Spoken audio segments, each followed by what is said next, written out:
A boa nova será proclamada a todo mundo como testemunha para todas as nações. Depois disso, Jesus diz, virá o fim. E ele vai continuar ainda dando algumas dicas. O anticristo colocar-se-á no lugar de Deus. Haverá então grande aflição, como nunca houve desde então, nem no início do mundo, ou até agora. Se aqueles dias não fossem encurtados, ninguém escaparia. Mas por causa dos eleitos, serão encurtados. Dá uma olhadinha para quem está do seu lado. Eleito. Por sua causa, esse tempo de grande aflição será encurtado. Ele diz, Jesus, surgirão falsos cristos e falsos profetas, que fique atento a isso, católico. Surgirão falsos cristos e falsos profetas que farão grandes prodígios e maravilhas para enganar, se possível. Dá uma olhadinha para quem está do seu lado. Diga para ele, os eleitos. Os falsos profetas, os falsos cristos farão milagres, prodígios para enganar, se possível, os eleitos. Tome muito cuidado. Peça o discernimento dos espíritos para você entender o que é de Deus e o que é falso. O que é feito para te levar à apostasia da sua fé, da fé católica, da sua fé em Cristo, da sua fé na palavra. Tome muito cuidado, tem muita gente sendo seduzida. Jesus já avisou, farão prodígios e maravilhas para enganar, se possível, os eleitos. O primeiro livro que foi escrito no Novo Testamento, a carta aos Tessalonicenses, capítulo 5, 1 Tessalonicenses, capítulo 5. Eu vou passar rapidamente cada uma, porque é por causa do nosso tempo, para depois nós orarmos. Paulo vai dizer, no capítulo 5, que o dia do Senhor virá como um ladrão durante a noite. Quando todo mundo estiver dizendo paz e segurança, cairá sobre eles a ruína e não conseguirão escapar. E aí Paulo vai dizer uma coisa importante: vós não estáis nas trevas, vós sois filhos da luz e filhos do dia. Nós não somos da noite e não somos das trevas. A ação do Espírito Santo nos faz sair, ser transladados, transportados das trevas para a luz, do reino desse mundo para o reino de Deus. Abandonar as coisas desse mundo. O batismo com o Espírito Santo nos faz deixar as coisas que não edificam a nossa vida.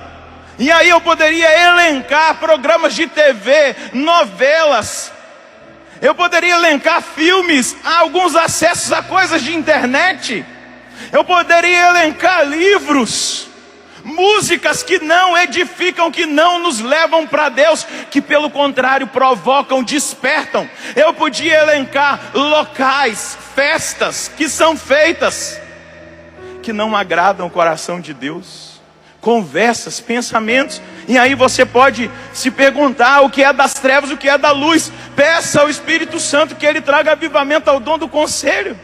O dom do conselho é para isso. Eu pergunto, Senhor, isso é do Senhor? E se eu sou dócil ao Espírito, o Espírito Santo vai dizer, não, deixa, abandona, sai fora. É o dom do conselho, que nós recebemos no nosso batismo e que foi confirmado no crisma e despertado pela unção do crisma. São Paulo vai dizer, vigiemos e sejamos sóbrios. Segura na mão de quem está do seu lado. Nos fins dos tempos em que nós estamos, precisamos viver constantemente em estado de vigilância e de sobriedade. Balança a mão dele, irmão. A partir de agora, eu e você precisamos viver vigilantes e na sobriedade, sem excessos. Entrando na tenda, no tabernáculo, Como ontem na missa foi dito, sabendo que essas coisas transitórias do mundo não podem ocupar o primeiro lugar no nosso coração. Balança a mão dele e diga: vigilância e sobriedade. Diga para ele: aleluia. É assim que o apóstolo dos fins dos tempos vive. Aleluia. Vigilante e sóbrio, sem excessos, sem apegos, sem vaidades, sem orgulho, mas na humildade, na sobriedade. Segunda carta de Paulo aos Tessalonicenses, capítulo 2. Não vos deixeis abalar assim depressa nas vossas convicções, nem vos alarmeis com alguma pretensa revelação do Espírito, vai dizer o apóstolo Paulo, que ninguém vos iluda de nenhum modo. É preciso que primeiro venha a apostasia e se revele o iníquo, destinado à perdição, o adversário, aquele que se levanta contra tudo o que se chama Deus, ou que se adora, a ponto de se assentar no santuário de Deus, proclamando-se Deus. Paulo está dizendo do anticristo, que se manifestará, se sentará no lugar de Deus, ele trará soluções para o caos mundial. O caos mundial é um artifício de preparação para esse tempo, aonde nós vamos clamar por segurança, e ele vai trazer a paz, a falsa paz. Isso é palavra de Deus. E aí continua Paulo: o mistério da iniquidade já está em ação, basta que o obstáculo atual seja afastado. E eu fico me perguntando, quando eu faço o estudo, a exegese bíblica desse texto, mas qual é o obstáculo atual? E ontem, não estou falando isso teologicamente, dogmaticamente. Então depois, quem assistir essa palestra, não entenda isso. Eu quero dizer que ontem me veio uma inspiração, que não quer dizer que seja isso. Mas, quando eu li ontem, o Espírito Santo, falou assim: o obstáculo é a igreja. E veja como existe uma força secular para tirar a autoridade da igreja. Não é que a igreja não vai ser vencida, está escrito em Mateus 16:18. As portas do inferno nunca prevalecerão contra ela, mas ela deixará de ser, na vida da sociedade, um ponto de referência, de segurança, de autoridade, de palavra. Porque hoje a ciência é mais importante, a psicologia é mais importante, não sei mais o que é mais importante. E me veio ontem o obstáculo que vai ser afastado e que impede é essa ação ativa da igreja na vida da população mundial. Veja o que Bento XVI disse: a igreja existe para evitar o avanço do inferno sobre a terra. E se ela é tirada, se a sua autoridade é esvaziada, se eles espalham escândalos, se eles nos acusam de homofobia, é que nós não entendemos o tempo, que nós queremos proibir a felicidade das pessoas, e aí vão acusando e gostam de voltar lá atrás, numa conversa mentirosa da Inquisição, e aí nas universidades marxistas por aí, embalde, eles vão semeando a ideologia marxista, comunista, e vai esvaziando a autoridade na igreja, as pessoas vão se afastando da autoridade da igreja, o inimigo encontra espaço, assim como Paulo está dizendo. O mistério da iniquidade já está em ação, mas basta que o inimigo atual seja afastado, enfraquecido, retirado, para que o iníquo se manifeste. Então, diz Paulo, se revelará o iníquo, que o Senhor matará com o sopro de sua boca e destruirá com a manifestação da sua vinda. Diga comigo: Senhor, só tem uma solução. Eu preciso ser um homem cheio do Espírito Santo. Para esse tempo, eu não tenho que temer a nada, porque a palavra é muito clara. A vitória já está determinada. O Senhor destruirá o iníquo com o sopro da sua boca, com o hálito da sua boca. E deixa eu dizer uma coisa assim bem concreta para você. O que é o sopro da boca de Deus? Hoje o Evangelho vai dizer em João: Jesus soprou sobre eles o Espírito Santo. Você quer vencer o diabo? Quem aqui quer vencer no combate? Permita que o sopro da boca de Deus destrua as obras de Satanás que estão ao derredor querendo te atingir. E o sopro da boca de Deus se chama Paráclito, Espírito Santo de Deus, a nossa vitória e a vitória no dia final. Com o sopro da sua boca o Senhor destruirá, matará Satanás e aqueles que com ele estiverem. A vinda do iníquo se dará pela ação de Satanás, com toda espécie de milagres e sinais e prodígios enganadores, e com todas as seduções da iniquidade para aqueles que estão a se perder, por não terem acolhido o amor e a palavra da verdade. Meus irmãos, minhas irmãs, por que eu estou trazendo isso? Para colocar medo em você? Não, para dizer para você da importância do batismo com o Espírito Santo na nossa vida para os dias finais. Eu espero que você esteja entendendo. Veja só, 675 vai falar dessa impostura, desse iníquo. Antes da vinda de Cristo, a igreja deverá passar por uma prova final que abalará a fé dos numerosos crentes. 675 no catecismo. A perseguição que acompanha a sua peregrinação na terra porá descoberto o mistério da iniquidade sob a forma de uma impostura religiosa.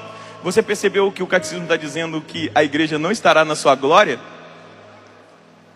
Quando isso acontecer, ela vai estar numa prova que vai abalar a fé de muitos, sobre a forma de uma impostura religiosa que trará aos homens uma solução aparente para os seus problemas, à custa da apostasia da verdade. A suprema impostura religiosa é a do anticristo. Isso é, de um pseudo-messianismo em que o homem se glorifica a si mesmo, substituindo-se a Deus e ao Messias encarnado. Diga: vem Espírito Santo, para que nesse tempo eu continue fiel, para que nesse tempo que se chama hoje de apostasia da fé, eu seja cada vez mais enraizado na minha fé, na fé da igreja, na palavra, na autoridade espiritual, na vida comunitária. Eu quero, Senhor, hoje ser batizado com o Espírito Santo para os fins dos tempos, para que, como está escrito em Apocalipse, diga isso, para que, como está escrito em Apocalipse, no capítulo 13, que chegará um dia que nós não poderemos comprar e nem vender, se nós não tivermos a marca da besta. Eu quero passar por esse dia fiel a Jesus Cristo, sem vender a minha alma, a minha fé, por causa de nada. Eu, pela força do Espírito, quero permanecer fiel até o fim. Até o fim. Até o fim. Até o último dia. Porque Marcos 13:13 é para a minha vida. Aquele que perseverar até o fim será salvo. Amém. Glória a Deus. Eu, com a força do Espírito, vou permanecer fiel até o fim. Meus amados, minhas amadas, essa força do Espírito Santo precisa nos acompanhar. Naquele livro do Movimento Sacerdotal Mariano, um azulzinho do Padre Gobi, eu estava pesquisando sobre as mensagens que Nossa Senhora deu ao Padre Gobi no dia de Pentecostes. E eu descobri, ajudado por um irmão aqui de comunidade, que me passou algumas mensagens também, o que Nossa Senhora diz. Porque eu acredito que esse avivamento, que esse Pentecostes vem na presença de Nossa Senhora. Porque era ela que estava com os apóstolos lá no cenáculo. A Virgem Maria, no dia 30 de maio de 1993, disse ao Padre Gobi: confiai a mim as vossas preocupações, a ele e para todos nós. Confiai a mim as vossas preocupações e numerosas ocupações. Não cedais às fáceis seduções do mundo. Voltai ao espírito de simplicidade, de humildade, de pequenez. Recolhei-vos em oração no cenáculo, no meu coração imaculado, e então podereis ver com os vossos olhos o prodígio do segundo Pentecostes. Que as crianças, os jovens, os adultos, os padres, os religiosos se unam nesse cenáculo. Neste cenáculo, o Espírito Santo descerá para vos conduzir ao segundo Pentecostes.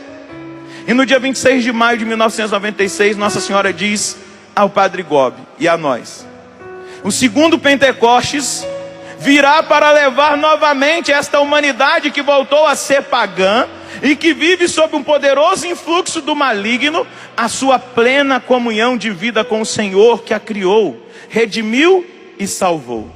Línguas de fogo miraculosas e espirituais purificarão os corações e as almas de todos os que se verão a si próprios na luz de Deus, e serão transpassados pela espada cortante da sua verdade divina.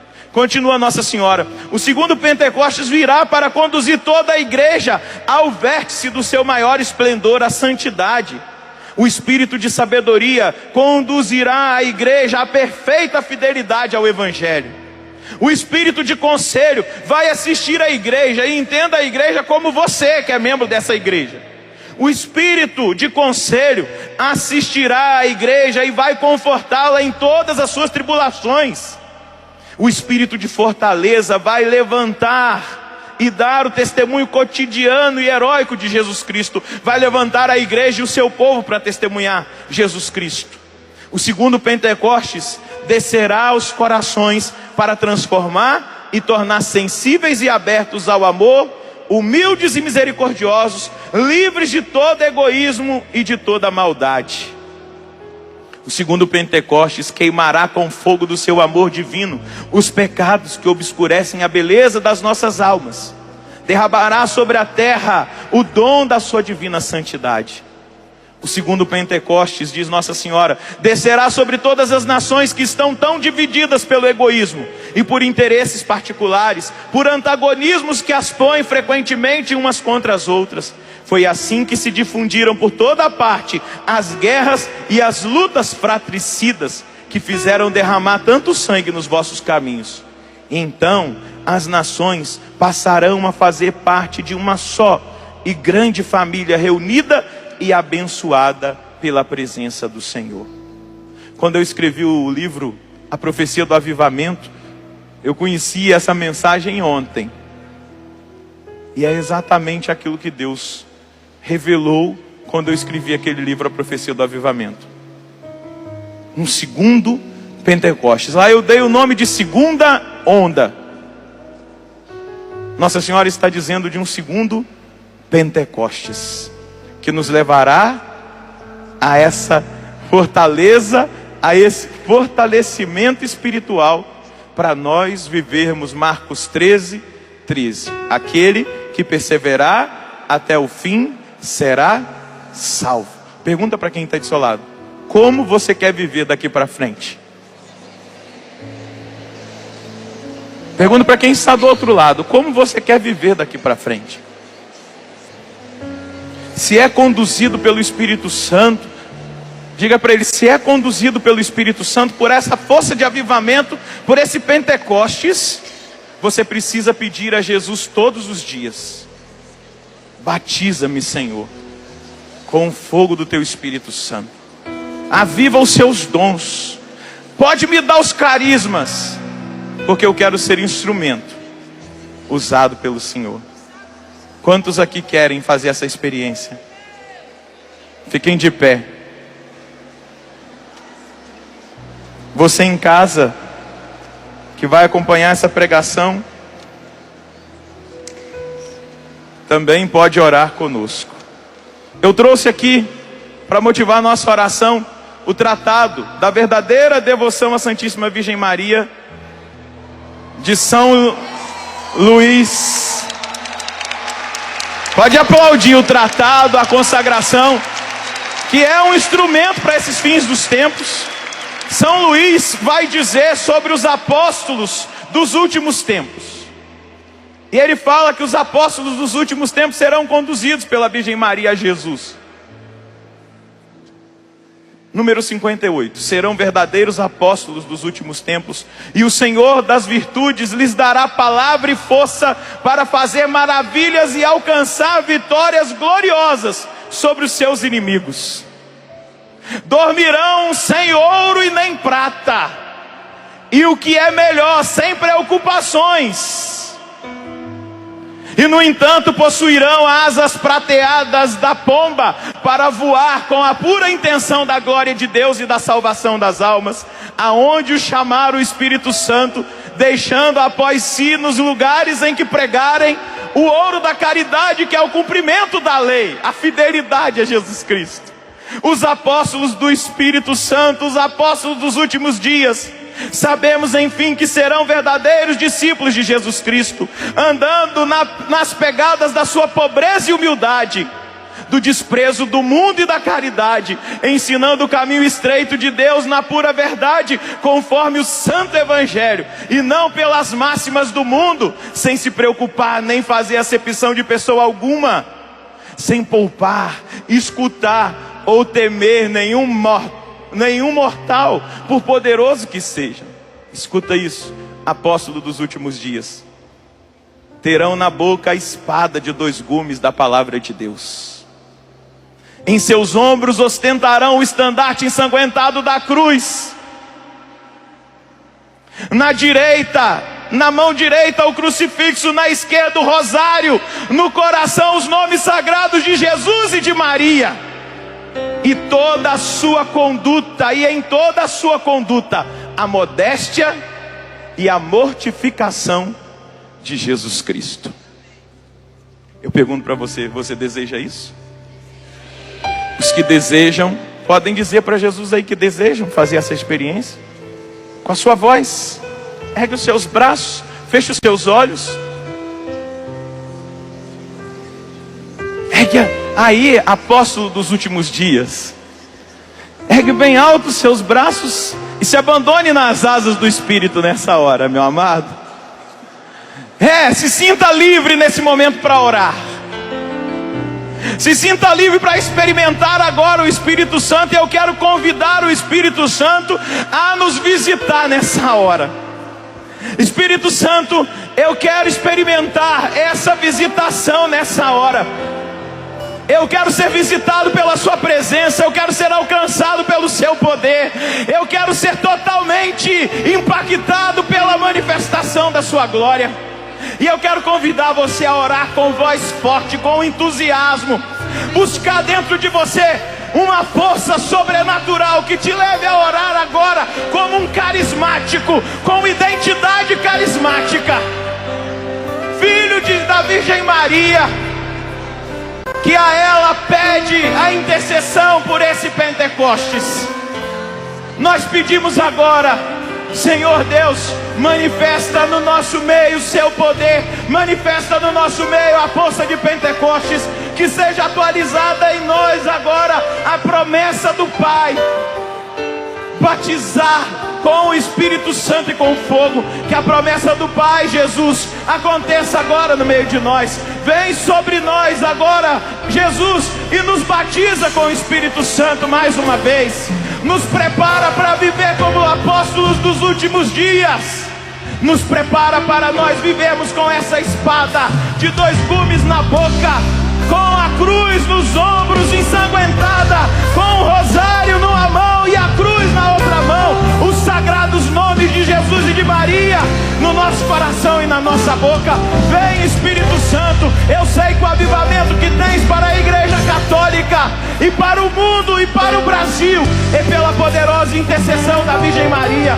Vem sobre nós nessa hora, vem sobre nós e redesperta-nos do sono, redesperta-nos da frieza, da mornidão. Aqueles que morreram, que sejam ressuscitados na sua fé.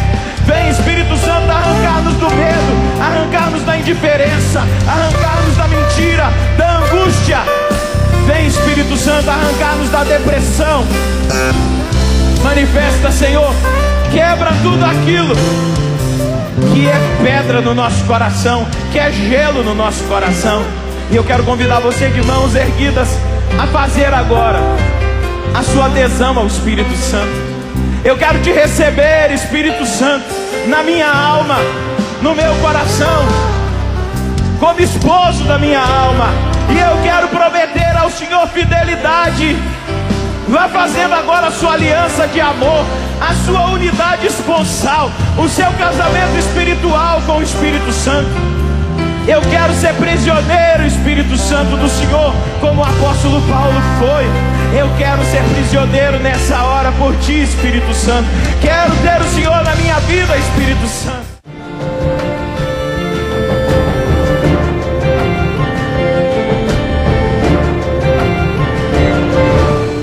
Coisa boa, meu amigo, que abra a mente dessas pessoas para que elas possam descobrir que a vida vale a pena. Eu, como comunicador, como padre, eu só vou onde eu posso levar Jesus comigo.